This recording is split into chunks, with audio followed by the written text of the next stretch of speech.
सनातन धर्म केवल पूजा पाठ या रीति रिवाजों का संग्रह नहीं है। यह जीवन जीने की एक कला है, एक दर्शन है जो हमें सही और गलत का भेद सिखाता है। इसकी कहानियां सिर्फ मनोरंजन के लिए नहीं हैं, बल्कि वे हमें जीवन के गहरे सत्य समझाती हैं। इन कथाओं में धैर्य, विनम्रता, करुणा और क्षमा जैसे गुणों को सबसे ऊंचा स्थान दिया गया है।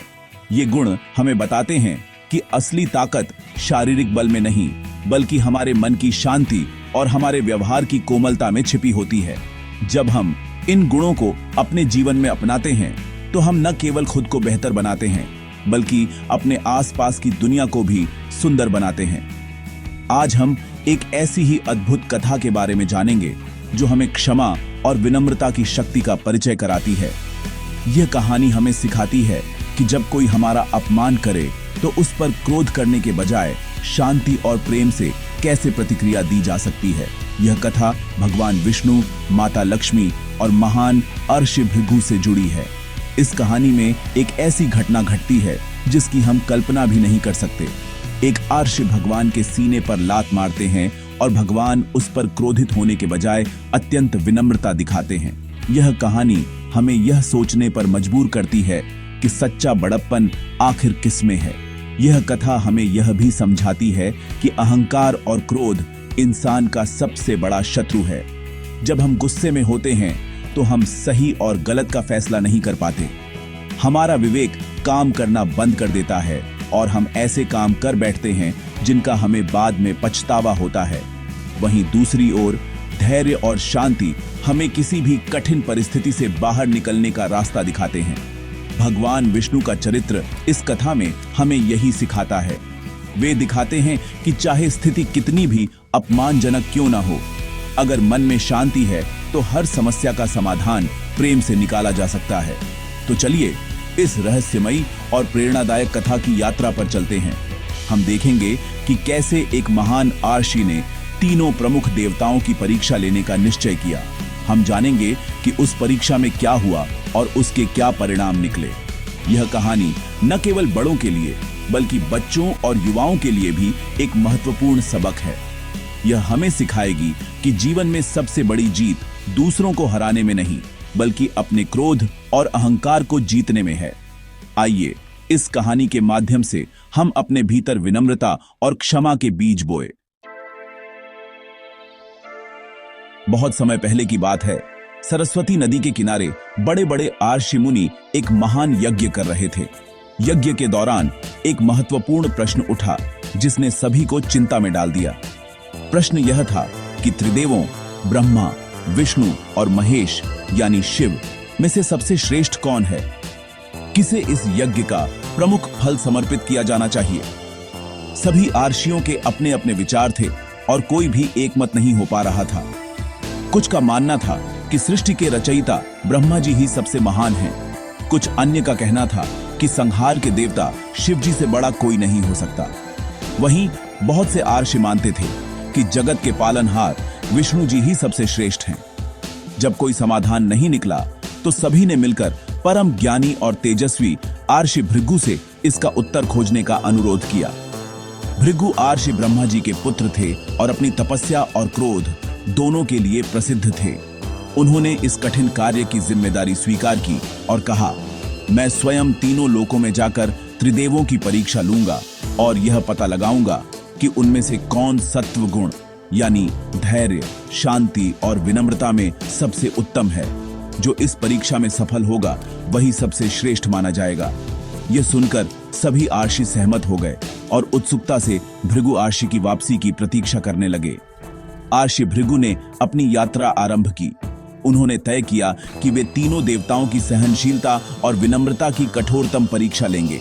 वे यह देखना चाहते थे कि अप्रत्याशित और अपमानजनक परिस्थितियों में कौन सा देव अपने शांत स्वभाव को बनाए रखता है।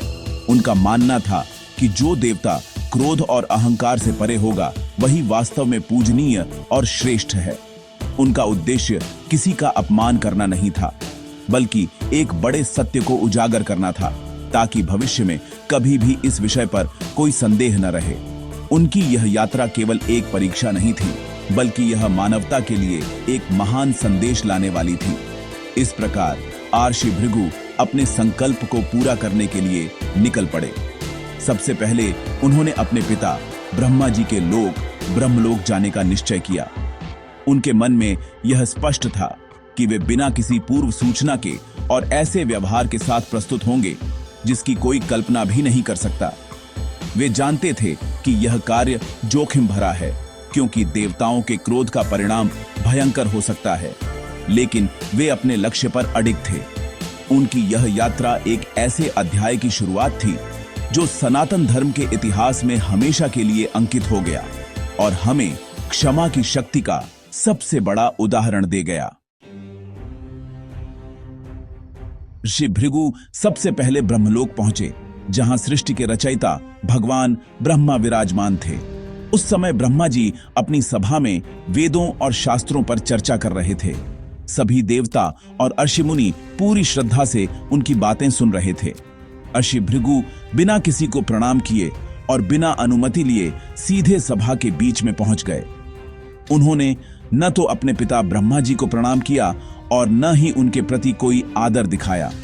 उनका यह व्यवहार देखकर सभा में मौजूद सभी लोग हैरान रह गए। एक पुत्र द्वारा अपने पिता और सृष्टि के रचयिता का ऐसा अनादर अक्षम्य था। ब्रह्मा जी अपने पुत्र भृगु के इस अहंकार भरे व्यवहार को देखकर अत्यंत क्रोधित हो गए। उनकी आंखों में क्रोध की ज्वाला धधकने लगी।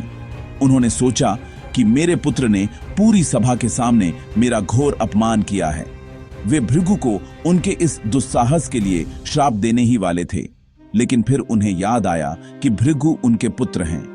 पुत्र मोह के कारण उन्होंने अपने क्रोध को नियंत्रित कर लिया, लेकिन उनके चेहरे पर असंतोष और गुस्सा साफ झलक रहा था। उन्होंने भृगु को कठोर शब्दों में डांटा और उनके इस व्यवहार की निंदा की। ब्रह्मा जी का क्रोध देखकर आर्षि भृगु ने मन ही मन यह निष्कर्ष निकाला कि ब्रह्मा जी सत्व गुण की परीक्षा में सफल नहीं हुए, क्योंकि वे क्रोध के अधीन हो गए।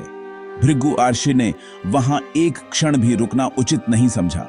वे ब्रह्मा जी को कोई स्पष्टीकरण दिए बिना ही वहां से चुपचाप निकल गए। उनका उद्देश्य पूरा हो चुका था। उन्होंने देख लिया था कि अपमान की एक छोटी सी घटना ने भी ब्रह्मा जी को कितना विचलित कर दिया। यद्यपि उन्होंने श्राप नहीं दिया, लेकिन उनका क्रोध यह बताने के लिए काफी था कि वे अपनी भावनाओं पर पूरी तरह नियंत्रण नहीं रख सके। भृगु आर्षि को यह समझ आ गया कि जो देवता क्रोध पर विजय प्राप्त नहीं कर सकता, वह यज्ञ के फल का प्रमुख अधिकारी नहीं हो सकता। ब्रह्मा जी अपनी रचना और पद के अहंकार से घिरे हुए थे। ब्रह्मलोक से निकलकर भृगु ऋषि ने अपनी यात्रा का अगला पड़ाव तय किया। अब उन्हें कैलाश पर्वत पर जाकर भगवान शिव की परीक्षा लेनी थी।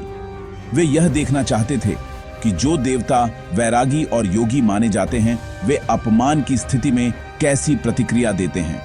ब्रह्मा जी की परीक्षा ने उन्हें यह तो सिखा दिया था कि पद और ज्ञान का अहंकार किसी को भी क्रोधित कर सकता है।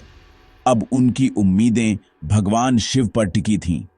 वे यह जानने के लिए उत्सुक थे कि क्या कैलाशपति इस कठिन परीक्षा में खरे उतर पाएंगे या वे भी ब्रह्मा जी की तरह ही क्रोधित हो जाएंगे। ब्रह्मलोक से निराश होकर आर्षि भृगु कैलाश पर्वत पर पहुंचे। वहां का दृश्य अत्यंत शांत और मनोरम था। भगवान शिव अपनी प्रिय पत्नी माता पार्वती के साथ बैठे थे और प्रेम पूर्वक वार्तालाप कर रहे थे। नंदी और अन्य गण उनकी सेवा में उपस्थित थे। आर्षि भृगु बिना किसी सूचना के सीधे उनके पास पहुंच गए। भगवान शिव ने जैसे ही भृगु आर्षि को आते देखा, वे प्रसन्न होकर अपने आसन से उठ खड़े हुए। उन्होंने अपनी भुजाएं फैलाकर अपने भाई भृगु का आलिंगन करने के लिए आगे बढ़े, क्योंकि भृगु उनके भाई ब्रह्मा जी के पुत्र थे और इस नाते वे भी उनके भाई समान थे। लेकिन आर्षि भृगु ने भगवान शिव के प्रेम का उत्तर अपमान से दिया। उन्होंने शिव जी को गले लगाने से इनकार कर दिया और कहा, हे महादेव, आप मुझसे दूर ही रहें।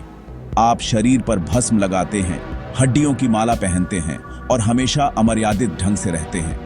आप धर्म के नियमों का पालन नहीं करते, इसलिए मैं आपका आलिंगन स्वीकार नहीं कर सकता। भृगु आर्षि के ये कठोर और अपमानजनक शब्द सुनकर भगवान शिव का शांत स्वभाव क्रोध में बदल गया। उनकी तीसरी आंख खुलने को आतुर हो गई और उन्होंने अपना त्रिशूल उठा लिया ताकि वे भृगु को उनके इस दुस्साहस के लिए दंडित कर सकें। भगवान शिव का रौद्र रूप देखकर माता पार्वती भयभीत हो गईं। उन्होंने तुरंत आगे बढ़कर शिव जी का हाथ पकड़ लिया और उन्हें शांत करने का प्रयास किया। उन्होंने महादेव को उनके वैरागी और दयालु स्वभाव का स्मरण कराया। उन्होंने कहा, हे स्वामी, आप तो देवों के देव हैं। एक आर्षि के कटु वचनों पर इस तरह क्रोधित होना आपको शोभा नहीं देता। कृपया शांत हो जाइए। माता पार्वती के प्रेमपूर्ण हस्तक्षेप और अनुनय विनय के कारण भगवान शिव का क्रोध धीरे धीरे शांत हो गया। उन्होंने अपना त्रिशूल नीचे रख दिया, लेकिन उनके चेहरे पर असंतोष के भाव बने रहे। आर्षि भृगु ने यह सब देखा और मन ही मन अपना निर्णय ले लिया। उन्होंने पाया कि भगवान शिव भी क्रोध की परीक्षा में असफल रहे। यद्यपि वे प्रेम से मिले थे, लेकिन अपमान सहन नहीं कर सके और तुरंत दंड देने को तैयार हो गए। भृगु आर्षि को समझ आ गया कि तमोगुण यानी क्रोध और अहंकार के प्रभाव के कारण शिव जी भी यज्ञ के फल के अधिकारी नहीं हो सकते। यह देखकर भृगु आर्षि कैलाश से भी बिना कुछ कहे विदा हो गए। अब उनकी यात्रा का अंतिम गंतव्य था वैकुंठ, जहां जगत के पालनहार भगवान विष्णु निवास करते थे। उनकी अंतिम आशा अब केवल भगवान विष्णु पर ही टिकी थी। कैलाश से निकलकर आर्षि भृगु वैकुंठ धाम पहुंचे। वहां का वातावरण अत्यंत दिव्य और शांत था। उन्होंने देखा कि भगवान विष्णु शेषनाग की शैया पर लेटे हुए हैं और योग निद्रा में लीन हैं। माता लक्ष्मी उनके चरणों के पास बैठकर उनकी सेवा कर रही हैं। वैकुंठ के द्वारपाल जय और विजय ने आर्षि को रोकने का प्रयास नहीं किया, क्योंकि वे एक महान आर्षि थे। भृगु आर्षि बिना किसी संकोच के सीधे भगवान विष्णु के शयन कक्ष में पहुंच गए। उन्होंने देखा कि भगवान उनकी उपस्थिति से अनजान अपनी निद्रा में हैं। यह देखकर भृगु आर्षि को और भी क्रोध आ गया। उन्होंने सोचा, मैं इतनी दूर से चलकर आया हूं और यह देवता मेरी ओर ध्यान भी नहीं दे रहे हैं। वे तो अपनी निद्रा में ही मग्न हैं। ऐसा लगता है कि इन्हें अपने भक्तों की कोई चिंता ही नहीं है। इस विचार से क्रोधित होकर ऋषि भृगु ने एक ऐसा कार्य किया जिसकी कोई कल्पना भी नहीं कर सकता था। उन्होंने आगे बढ़कर अपनी पूरी शक्ति से भगवान विष्णु की छाती पर, जहां श्रीवत्स का चिन्ह होता है, एक जोरदार लात मारी। यह एक अक्षम्य अपराध था। यह जगत के पालनहार का सबसे बड़ा अपमान था। वहां उपस्थित हर कोई इस दृश्य को देखकर स्तब्ध रह गया। माता लक्ष्मी क्रोध से कांप उठी। जैसे ही भृगु आर्षि का पैर भगवान विष्णु के वक्षस्थल से टकराया, भगवान तुरंत अपनी निद्रा से जाग गए, लेकिन उनके चेहरे पर क्रोध का कोई भाव नहीं था। उन्होंने भृगु आर्षि को देखा, जो क्रोध और अपराध बोध से कांप रहे थे। भगवान विष्णु तुरंत अपने आसन से उठे और आर्षि भृगु के सामने हाथ जोड़कर खड़े हो गए। उन्होंने अत्यंत विनम्र और प्रेमपूर्ण स्वर में कहा, हे अर्षिवर, मुझसे क्या भूल हो गई? मैं आपकी उपस्थिति को महसूस नहीं कर सका। कृपया मुझे क्षमा करें। उन्होंने ऋषि को बैठने के लिए एक आसन दिया और उनके प्रति अत्यधिक सम्मान प्रकट किया। भगवान विष्णु यहीं नहीं रुके। वे नीचे बैठकर अर्षि भृगु के पैर दबाने लगे। उन्होंने चिंता व्यक्त करते हुए कहा, हे मुनिवर, आपका पैर तो बहुत कोमल है और मेरा वक्षस्थल वज्र के समान कठोर है। आपको चोट तो नहीं लगी? आपके पैर पर कोई निशान तो नहीं पड़ गया? आज आपके चरण स्पर्श से मैं धन्य हो गया। आज से आपके चरण का यह चिन्ह, जिसे भृगुलांछन कहा जाएगा, मेरे वक्ष पर हमेशा अंकित रहेगा। भगवान विष्णु का यह अविश्वसनीय व्यवहार देखकर आर्षि भृगु की आंखों से आंसू बहने लगे। उनका क्रोध और अहंकार पल भर में पिघल गया। अर्षि भृगु भगवान विष्णु के इस अद्भुत व्यवहार को देखकर अवाक रह गए। उन्होंने अपमान किया था, लेकिन बदले में उन्हें सम्मान और प्रेम मिल रहा था। उन्होंने सोचा था कि भगवान विष्णु भी क्रोधित होंगे और उन्हें श्राप देंगे, लेकिन यहां तो सब कुछ उल्टा हो रहा था। भगवान विष्णु उनके पैरों को सहलाते हुए कह रहे थे, हे ब्राह्मण देव, आपके चरणों में तो वह शक्ति है जो बड़े बड़े पापियों का उद्धार कर देती है। आज आपके चरण रज से मेरा वैकुंठ धाम पवित्र हो गया। यह सुनकर भृगु आर्षि का हृदय ग्लानि और पश्चाताप से भर गया। उन्हें अपनी गलती का गहरा एहसास हुआ। उनकी आंखों से पश्चाताप के आंसू बहने लगे और वे भगवान विष्णु के चरणों में गिर पड़े।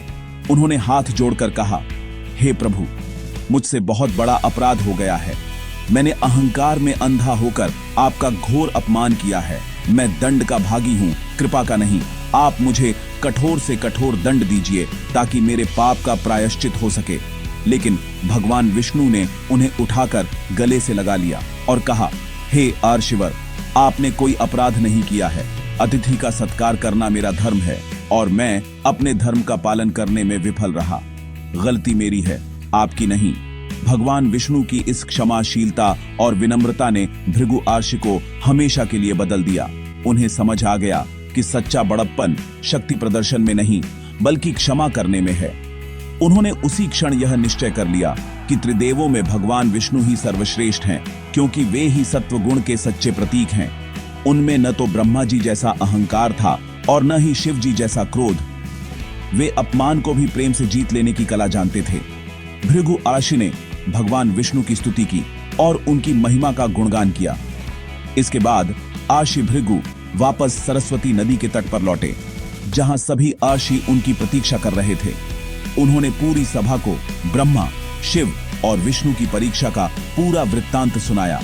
उन्होंने बताया कि कैसे ब्रह्मा जी और शिव जी क्रोध की परीक्षा में असफल रहे, जबकि भगवान विष्णु ने अपमान का उत्तर भी प्रेम और विनम्रता से दिया।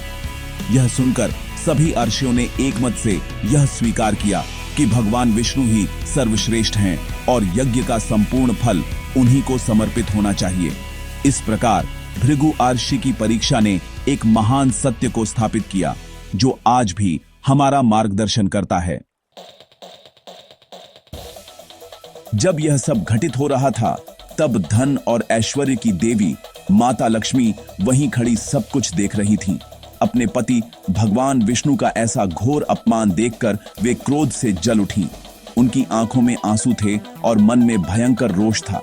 एक पत्नी के लिए अपने पति का अपमान सहन करना असंभव होता है, और यहाँ तो स्वयं जगतपति का अपमान हुआ था। जब उन्होंने देखा कि भगवान विष्णु अपराधी को दंड देने के बजाय उसका सत्कार कर रहे हैं, तो उनका क्रोध और भी बढ़ गया। उन्हें लगा कि भगवान विष्णु ने अपने पद की गरिमा नहीं रखी। क्रोधित होकर माता लक्ष्मी ने आर्षि भृगु को श्राप दे दिया। उन्होंने कहा, हे ब्राह्मण, तूने मेरे स्वामी का घोर अपमान किया है।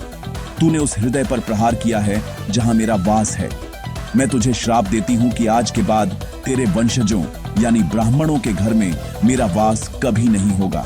ब्राह्मण सदा धन और ऐश्वर्य के लिए तरसते रहेंगे। उन्हें ज्ञान तो मिलेगा, लेकिन वे कभी धनी नहीं हो पाएंगे। माता लक्ष्मी का यह श्राप सुनकर वहां उपस्थित सभी लोग कांप उठे। यह एक बहुत ही कठोर श्राप था, जिसका प्रभाव आज भी देखा जाता है। माता लक्ष्मी का क्रोध यहीं शांत नहीं हुआ। वे भगवान विष्णु से भी रुष्ट हो गईं। उन्होंने कहा, हे स्वामी, आपने अपने अपराधी को क्षमा करके मेरा भी अपमान किया है। जिस वक्त स्थल को मैं अपना घर मानती हूं, उस पर किसी और के चरण चिन्ह को आपने स्थान दे दिया। अब मैं इस स्थान पर और नहीं रह सकती। इतना कहकर माता लक्ष्मी अत्यंत दुखी मन से वैकुंठ छोड़कर पृथ्वी पर चली गईं। उन्होंने कोल्हापुर नामक स्थान पर जाकर तपस्या करनी शुरू कर दी। उनके जाने से वैकुंठ श्रीहीन और कांतिहीन हो गया। भगवान विष्णु अपनी प्रिय लक्ष्मी के बिना बहुत दुखी हो गए। वैकुंठ का सारा वैभव और आनंद समाप्त हो गया। भगवान विष्णु लक्ष्मी जी को खोजने के लिए पृथ्वी पर अवतरित हुए। उन्होंने बहुत खोजा और अंत में उन्हें ढूंढ निकाला। उन्होंने लक्ष्मी जी को मनाया और उनके क्रोध को शांत किया। पृथ्वी पर लक्ष्मी जी को खोजने और उन्हें वापस पाने की यह लीला भगवान वेंकटेश्वर यानी बालाजी के अवतार के रूप में प्रसिद्ध हुई। इस प्रकार एक घटना ने न केवल त्रिदेवों की श्रेष्ठता स्थापित की, बल्कि भगवान वेंकटेश्वर के अवतार की पृष्ठभूमि भी तैयार कर दी, जिनकी महिमा आज भी तिरुपति में गाई जाती है। भृगु आर्षि और भगवान विष्णु की यह अद्भुत कथा हमें जीवन के कुछ सबसे महत्वपूर्ण सबक सिखाती है। इसका सबसे पहला और गहरा संदेश है विनम्रता की शक्ति। भगवान विष्णु ने दिखाया कि सच्ची महानता पद शक्ति या ज्ञान के प्रदर्शन में नहीं, बल्कि विनम्र होने में है। जब भृगु आर्षि ने उनका अपमान किया तो वे चाहते तो पल भर में उन्हें भस्म कर सकते थे, लेकिन उन्होंने ऐसा नहीं किया। इसके बजाय उन्होंने हाथ जोड़कर क्षमा मांगी और आर्षि के पैरों की सेवा की। यह हमें सिखाता है कि जो व्यक्ति जितना बड़ा होता है वह उतना ही विनम्र होता है। विनम्रता कोई कमजोरी नहीं बल्कि आत्मिक शक्ति का प्रतीक है। इस कथा का दूसरा महत्वपूर्ण संदेश है क्षमा का महत्व। भगवान विष्णु ने भृगु आर्षि को न केवल क्षमा किया बल्कि उनके अपमान को एक सम्मान में बदल दिया। उन्होंने आर्षि के चरण चिन्ह को भृगुलांछन के रूप में अपने वक्ष पर हमेशा के लिए धारण कर लिया। यह क्षमा का सर्वोच्च उदाहरण है। यह हमें सिखाता है कि बदला लेने या क्रोध करने से कभी कोई समाधान नहीं मिलता। क्षमा करने से न केवल सामने वाले का हृदय परिवर्तन होता है बल्कि हमें भी आंतरिक शांति मिलती है। क्षमा हमें नकारात्मकता के बंधन से मुक्त करती है और रिश्तों को टूटने से बचाती है। यह कहानी हमें यह भी बताती है कि अहंकार और क्रोध हमारे सबसे बड़े शत्रु हैं। ब्रह्मा जी और शिव जी दोनों ही महान देवता थे, लेकिन क्रोध और अहंकार के एक क्षण ने उनकी परीक्षा में बाधा डाल दी। इससे हमें यह सीख मिलती है कि चाहे हम कितने भी ज्ञानी या शक्तिशाली क्यों न हों, अगर हम अपनी भावनाओं पर नियंत्रण नहीं रख सकते तो हम अपनी महानता खो देते हैं। क्रोध में लिया गया निर्णय हमेशा विनाशकारी होता है, इसलिए हमें हर परिस्थिति में अपने मन को शांत रखने का अभ्यास करना चाहिए। अंत में यह कथा हमें प्रेरणा देती है कि हम अपने दैनिक जीवन में इन गुणों को अपनाएं। चाहे घर हो, स्कूल हो या कार्यस्थल, हमें हर किसी के साथ विनम्रता और प्रेम से व्यवहार करना चाहिए। जब कोई गलती करे या हमारा अपमान करे तो हमें भगवान विष्णु की तरह क्षमाशील बनने का प्रयास करना चाहिए। यह आसान नहीं है, लेकिन यही सही मार्ग है। विनम्रता, क्षमा और करुणा वे गुण हैं जो हमें एक बेहतर इंसान बनाते हैं और समाज में सकारात्मकता फैलाते हैं। यही इस दिव्य कथा का सच्चा और शाश्वत संदेश है।